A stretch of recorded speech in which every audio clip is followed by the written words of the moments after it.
tadi saya tanyakan bro, Iya. kan ini mungkin sering terjadi pada semua orang.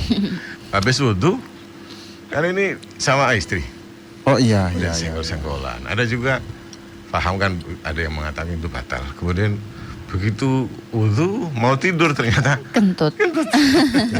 apa yang harus dilakukan? Wudhu lagi atau gimana bro? Gampang. Jadi ketika ini ya, betapa komentarnya sahabat, ketika Aisyah cerita tentang Nabi itu ya kadang mandi, kadang tidak. Jawabnya apa? Alhamdulillahilladzi ja'ala fil amri sa'ah. Ya Allah, Terima kasih. terima kasih Duh Gusti, Engkau tuh menjadikan seluruh masalah itu jadi enak begitu ya. Lain dengan ya itu kalau dilakukan bagaimana itu?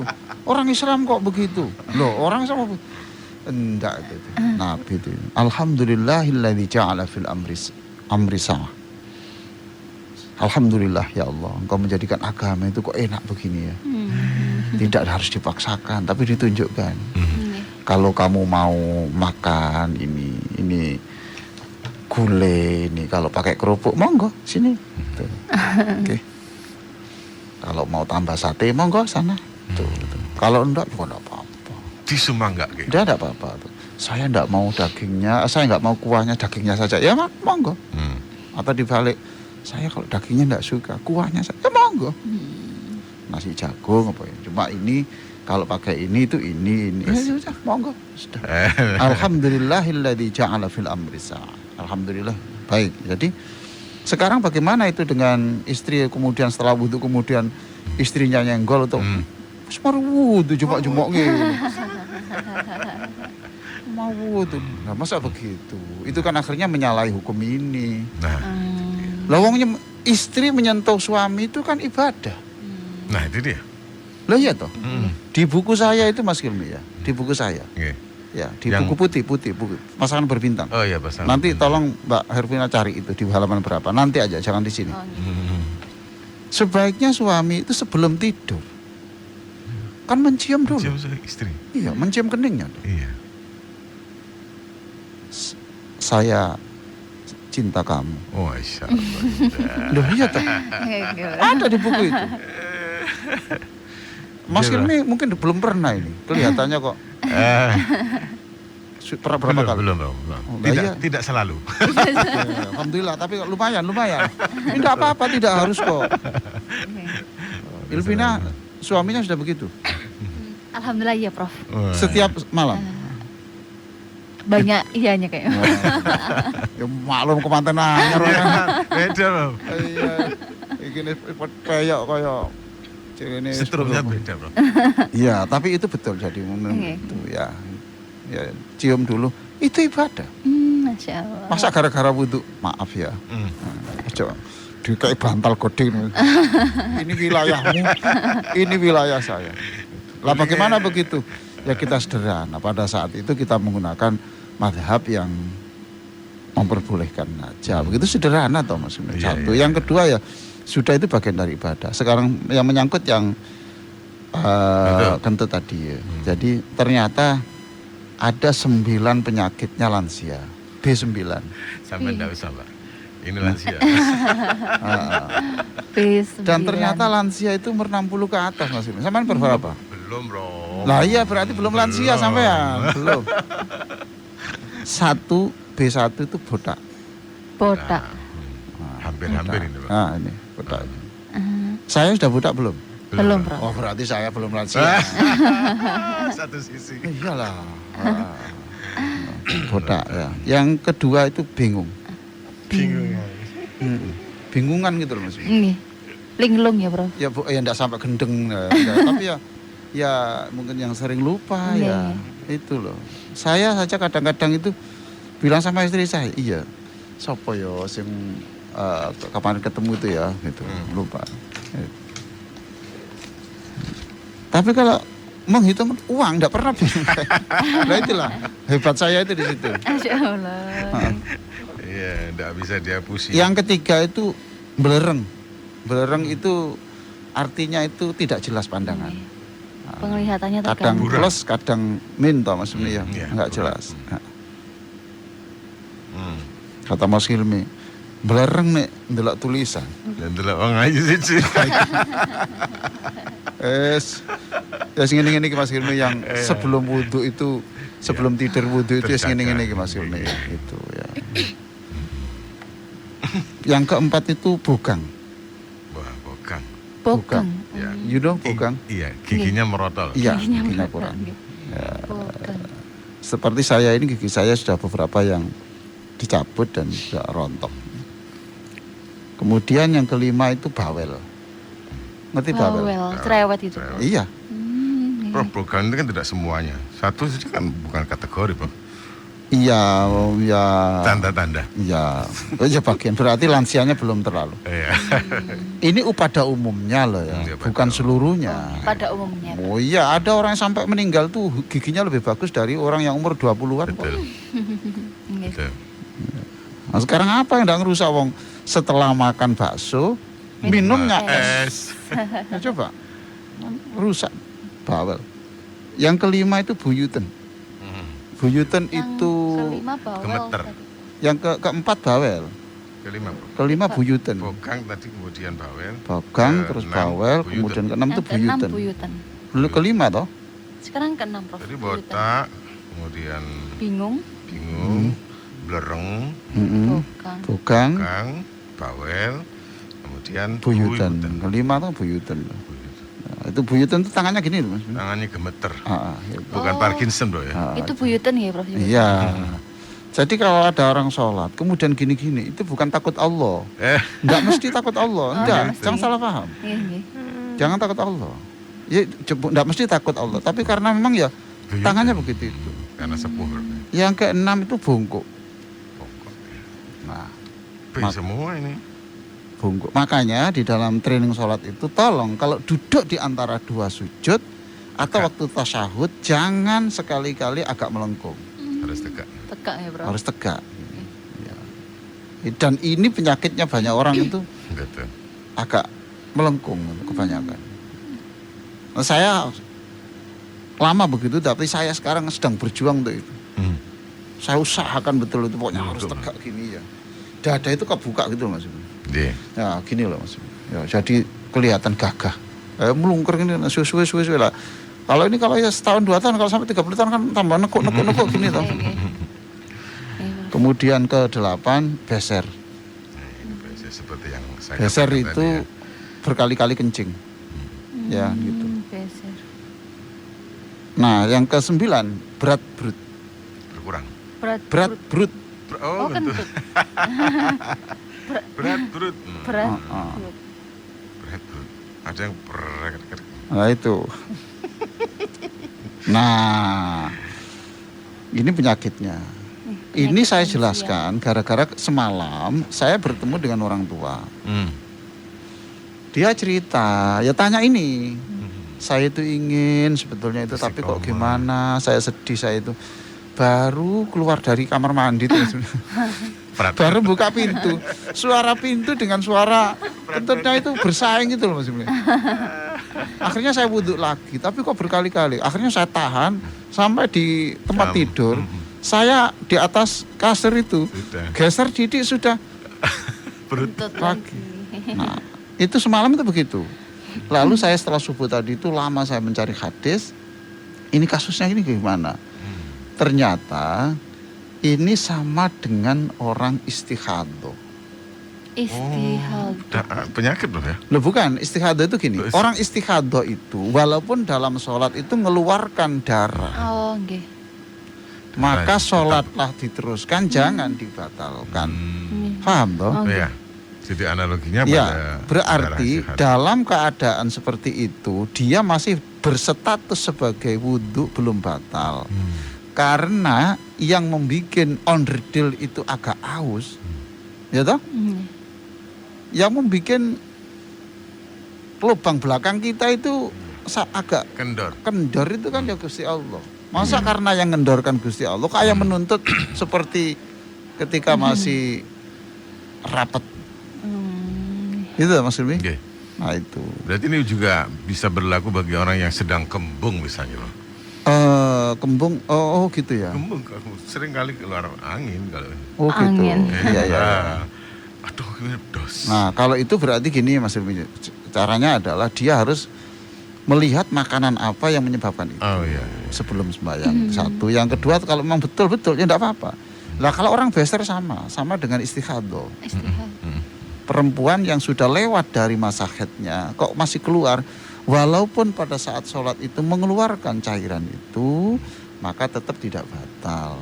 Maka gunakan pampers atau apa saja yang supaya tidak najis di sarungnya itu. Ya. Oh, nih. Nah ini berarti orang yang mau tidur kok kemudian penyakit dari B9 tadi itu muncul, maka tidak perlu wudhu lagi, ya Mas Ilmi.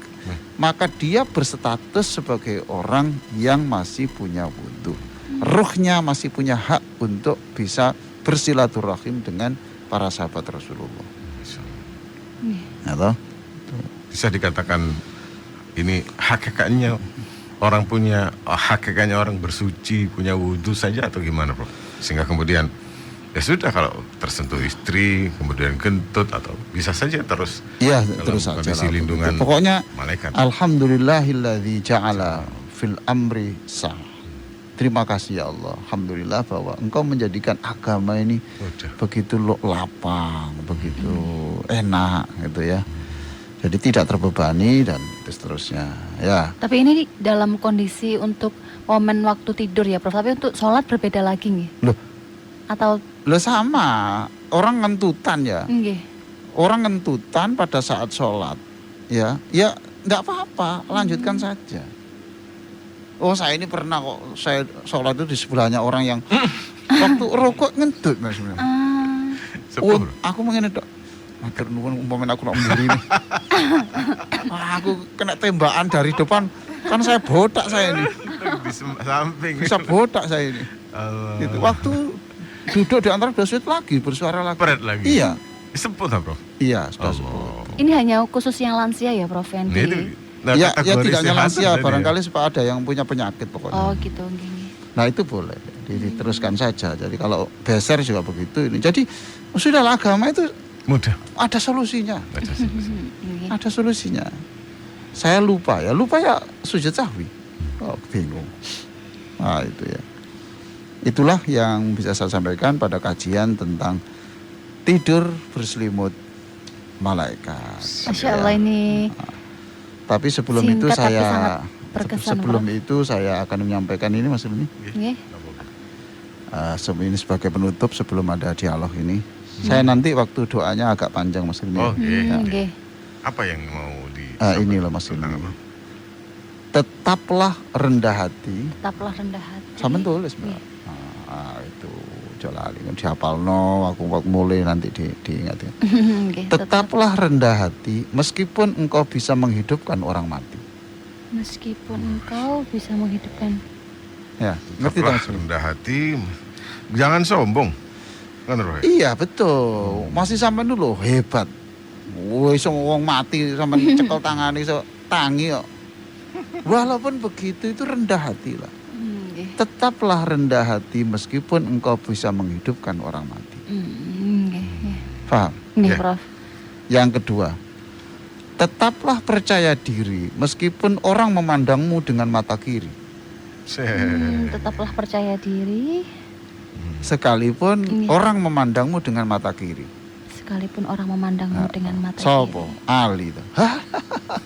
Opo? Mata Apa? sebelah Hilmi mata. tak? Ya? Hilmi. Sopo? Berarti ini memandang. Elvina tak? Eh? Blackhead. Tetaplah percaya diri Iya. meskipun orang memandangmu dengan mata kiri. Berarti sebelah mata, Prof ya. Iya. Mas sebelah mata kalau kanan lumayan. Namanya. Ini Kiri ini. kiri. Negatif semua, Prof ya. Ya. Yang berikutnya, tetaplah ceria meskipun badai menerpa. Ceria. Meskipun badai menerpa. Nah, akhirnya lahirlah buku Bersiul di Tengah Badai. Nah, Saya tidak tahu, saya kemarin tanya siapa Mbak Zaro. Silakan yang menghubungi Mbak Zaro ya, 081231304333. Mbak, apa buku-buku yang akhir-akhir ini agak banyak diminati? Bersiul di Tengah Badai. Bersiul di tengah badai. Ah, Masya Allah. Kalau dulu awal-awal pandemi itu yang paling banyak itu adalah buku Doa. teknik khutbah. Oh, tadi. Iya. Karena banyak khotib baru tuh. Iya kan? Suaminya Mbak Elvina akhirnya karena nggak sholat ke masjid toh, khutbah hari raya sendiri. New khotib, new teacher.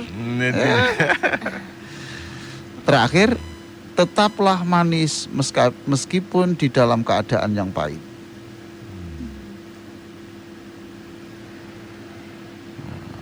Cukup itu. Silakan Mas Hilmi dibaca sekali lagi supaya Yang nomor 3 saya tertinggal tadi. Tetaplah ceria Meskipun badai badai menerpa. menerpa. Tetaplah manis meskipun Ya, yang 2 poin Mas Hilmi, nanti yang 2 poin Mbak Elvina supaya Prof, Hah? tetaplah Apa? manis meskipun dalam keadaan pahit, yang pahit. meskipun dalam keadaan yang pahit. Walaupun keadaan pahit itu tetap manis lah. Ya, berpikir positif saja lah. Oh, nggih. Yang pertama, tetaplah rendah hati walaupun bisa menghidupkan orang. Walaupun engkau Walaupun engkau bisa menghidupkan orang mati. hmm, Kemudian tetaplah percaya percaya diri, meskipun orang memandangmu memandangmu mata sebelah. dengan mata kiri. Ini harus ada i-nya Mas Hilmi. Cak. Nggih. Sekali lagi Mas Hilmi. Tetaplah rendah hati walaupun engkau bisa menghidupkan orang mati. Tetaplah percaya diri meskipun orang Memandangmu memandangmu dengan mata sebelah mata kiri, jangan mata sebelah. kiri. Kalau mata sebelah itu nggak cocok dengan i-nya ini. Mata kiri ya. Nah, ayo lanjut. Halo Mbak Elvina. Tetaplah ceria meskipun badai menerpa. Tetaplah manis meskipun dalam keadaan yang pahit. Ah, cukup. Biasa. Ada yang masuk? Assalamualaikum. Halo, assalamualaikum. Waalaikumsalam. Ini siapa? Saya menanyakan ini, Prof. Ibu Kalau siapa, Bu? habis ngaji itu kan mau tidur, apakah perlu wudhu pada habis ngaji? Itu yang pertama. Kemudian yang kedua. Satu saja Bu, satu saja ya supaya gantian ya. Oke. Lah bukan persoalan habis ngaji atau apa. Yang dimaksud itu tidur dalam keadaan masih belum batal wudhunya. Bukan kok menjelang tidur, mamanya saya sehabis isya, sehabis isya. Lalu sampai nanti jam 8 kok ndak batal. Ya sudah ndak usah wudhu. Nggih. Bukan kok berarti menjelang tidur itu begitu, ndak begitu. Artinya tidur dalam keadaan masih belum batal wudhunya. Walaupun habis ngaji, walaupun habis Iya, habis sholat, mau tetap apa saja. Oke, berikutnya silakan. Ini Lah Prof, kalau ada- sudah habis itu kok kemudian tidak batal dan habis makan ya berarti tinggal sikat gigi saja masuk situ. gitu nggih. Silakan, Lanjut ya, berikutnya. Prof. Assalamualaikum Prof. Ya, Saya mau Waalaikumsalam. menanyakan apakah kalau orang tuanya beda agama dengan anaknya, orang tuanya meninggal dan anaknya beragama Islam, kalau mendoakan apakah doanya dapat meringankan dosa orang tuanya? tidak bisa. Artinya sudah beda keyakinan. ya, Beda keyakinan. orang beda agama itu hanya punya hak untuk mendoakan pada waktu hidup. Kalau sudah meninggal itu putus. Nah ini saya tahu, mohon maaf sekali ya, Saya tahu betapa penderitaan Anda ya. Ya itu. Saya bertemu dengan banyak orang, tapi saya menjawabnya apa ya gitu. Menjawabnya saya mencari kesulitan menjawab yang apa itu agak kesulitan. Bahkan teman akrab saya sendiri itu begitu. Ya sudahlah, wallahu a'lam ya sudah. Tapi kalau orang itu baik, itu ya otomatis ya. Orang itu kalau otomatis, umpamanya mati dalam keadaan yang non muslim, tapi orang itu baik, maka kebaikan itu meringankan siksanya, bukan lepas dari siksa, tetapi meringankan siksa. Meringankan. Oke, berikutnya. Nih, Nah, kalau orang itu non muslim tapi masih hidup, masih ada satu, ya Allah sehatkan. Oh, nggih. Ya, jangan sampai menyangkut akhirat. akidah bukan ya? Ya, sehatkan, berikan rezeki, senangkan. Nah, itu boleh. Selamatkan perjalanan. Silakan. Ada pertanyaan, Prof. Ya. Assalamualaikum. Pak Profesor Ali, lutut saya ini sakit kalau pas duduk di Ah. antara 2 sujud Oke. dan duduk tahiyat awal. Jadi nggak sempurna duduknya. Apakah salat saya sah? Asal. Bagaimana solusinya? Apakah saya lebih baik sholat duduk dengan kaki yang selonjor atau gimana? Kalau duduklah sebisanya, ya. Maka berdiri, ya. Menurut saya tetap saja lakukan sholat dengan berdiri kalau masih bisa berdiri. Kemudian kalau nanti waktu sujud ya sujud bisa toh. Waktu duduk itu selonjor ya enggak apa-apa. Saya khawatir bahwa nanti kalau itu terlalu dimanjakan, nanti gerakan tubuh kita itu kurang. Saya ini bertemu dengan orang kalau sujud itu kalau duduk itu menempati dua orang tempatnya itu. Iya betul. Karena tapi teman-teman di masjid sudah tahu ini akan diberi kesempatan. Lah masa pandemi ini dia hari rayanya. Oh. Iya, dulu itu agak ada batasan. Ada batasan itu, ya. Itu ya. Itu. Sebab nanti kalau itu rukuk sujud itu masih ada gerakan. Eman toh kan kalau hanya duduk toh. Nah, kalau nanti itu di masjid berarti carilah tempat di mana yang memungkinkan untuk itu. Tapi kalau itu sakit dan itu jangan dipaksa. Islam tuh yang enak. Memudahkan ya. Alhamdulillahilladzi ja'ala fil amri sa'ah. Ya, gitu. Silakan berikutnya. Kita sering loh, Bro, melihat orang duduk di antara dua sujud itu sambil jongkok begitu. Iya, enggak apa-apa. Nah, itu kan enggak apa-apa. Sekarang wong itu sakit loh. Yang membuat sakit ya Allah kok. Ini ada telepon masuk. Oke, silakan. Kita angkat. Assalamualaikum. Halo, Assalamualaikum. Iya, salam telah. Monggo. Pak Dadang. Halo. Nggih, dengan siapa nih, Pak? Dadang, Pak Sidoarjo. Ya, silakan Pak Dadang. Nggih. Gini, Profesor, saya kan kadang sholat tuh nggak bisa fokus dan bolong-bolong. Biar tidak, itu gimana ya? Bolong maksudnya apa? Maksudnya kadang-kadang sholat, kadang-kadang enggak, ngoten Pak? Iya, betul. Iya, ya Bapak ingat-ingat kata-kata saya saja. Bahwa sholat itu tidak bisa ditinggalkan. Kalau nanti itu sholatnya bolong-bolong, dimungkinkan nanti etikanya juga bolong-bolong. Dan sholat itu, ya begitu saja. Bahwa ini wajib. Wajib. Itu diyakini gitu aja. Ini wajib. Pokoknya ini wajib, tidak bisa ditawar. Bapak harus mengatakan mulai hari ini, lebih baik saya mati. Diambil nyawa saya daripada saya meninggalkan sholat itu dengan sengaja. Nah gitulah. Disemangati begitu. Lebih baik saya mati ya Allah daripada saya hidup tetapi saya meninggalkan sholat. Karena sholat ini satu-satunya ibadah yang tidak bisa ditawar. Itu ya. Nggih, ngoten. Tak kula dongakno, sampean kula dongakno. Nggih. Ini pertanyaan ini dilem Gusti Allah, sampean niku jujur, yang kedua itu njaluk di doanya orang banyak. Gitu toh. Dan banyak loh Bro orang yang semacam ini bolong-bolong begitu. Iya banyak itu. Banyak. Oh sholat itu kalau tidak dididik sejak kecil dari orang tua itu agak berat. Jadi saya doakan itu.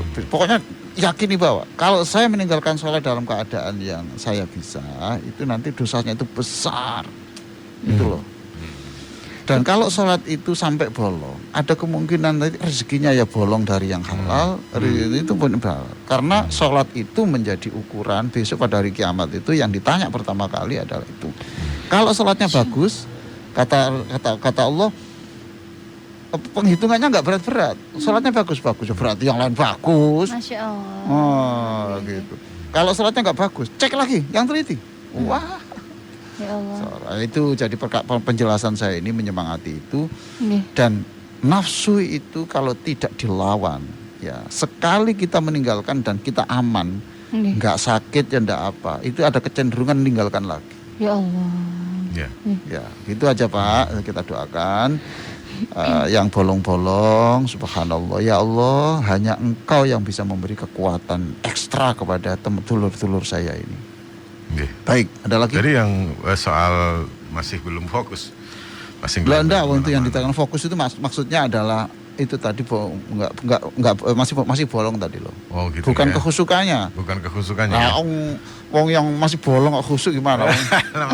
Jangan kan sampai khusuk wong sama dengan ketika orang ikut training saya itu. Pak saya ini boleh enggak ikut training sholat? Bapak ini saya ini sholat saya itu kadang sehari ya 2, kadang tergantung mood katanya. Nah, itu. Ya ikut aja. Nanti justru dengan cara ini Bapak nanti ini itu Oke, ada lagi? Berapa menit Prof untuk 5 menit cukup. 5 menit. Oh, Berarti tambah satu lagi ya. Satu lagi. Assalamualaikum. Alhamdulillah Prof, terima kasih atas pencerahannya hari ini. Saya kalau baca doa setelah sholat tahajud itu di buku Keluarga Bahagia. Yang panjang itu. Ya, selalu menangis karena saya meresapi artinya. Mohon penjelasannya terkait dengan artinya di buku itu, Profesor. Terima kasih, Mbak Chandra. Yang mana Pak? Kahuripan. Doa yang mana yang harus dijelaskan? Yang banyak kayak begitu. Lah minta doa keluarga. Yang doa di keluarga bagian Iya. banyak toh. Banyak. Nah itu yang dimaksudkan yang mana gitu. Ya sudah, nanti saya bacakan salah satu doa yang ada di dalam sini. Oh. Ya gitu. Prof, ini ada pertanyaan singkat. Apakah boleh Prof wudu di kamar mandi? Boleh. Saya pun juga di kamar mandi, di mana lagi? Rumahnya kecil kok.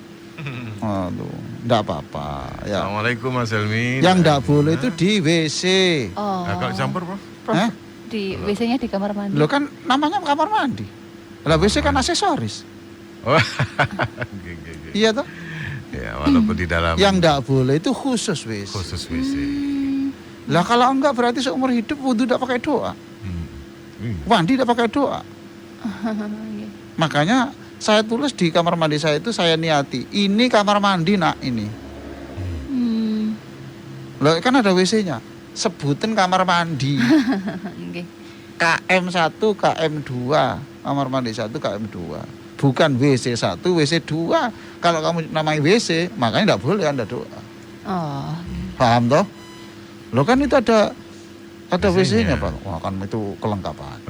Kelengkapan, aksesoris. Kelengkapan. Ini ada telepon. Oke. Gimana Mas Hilmi?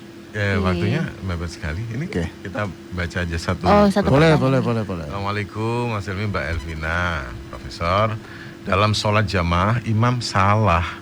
Sudah diingatkan 2 kali, nggak ngerti dengan kesalahannya. Terus imamnya ada jamaah apa yang salah katanya. Gimana dengan makmum setelah diluruskan apa ikut dibatalkan? Oh enggak lah, enggak harus dibatalkan itu. Kalau memang tahu gitu ya nanti pisah saja. Jadi saya niat saya niat pisah dengan imam, kemudian kita lanjutkan sendiri Di tempat yang sama.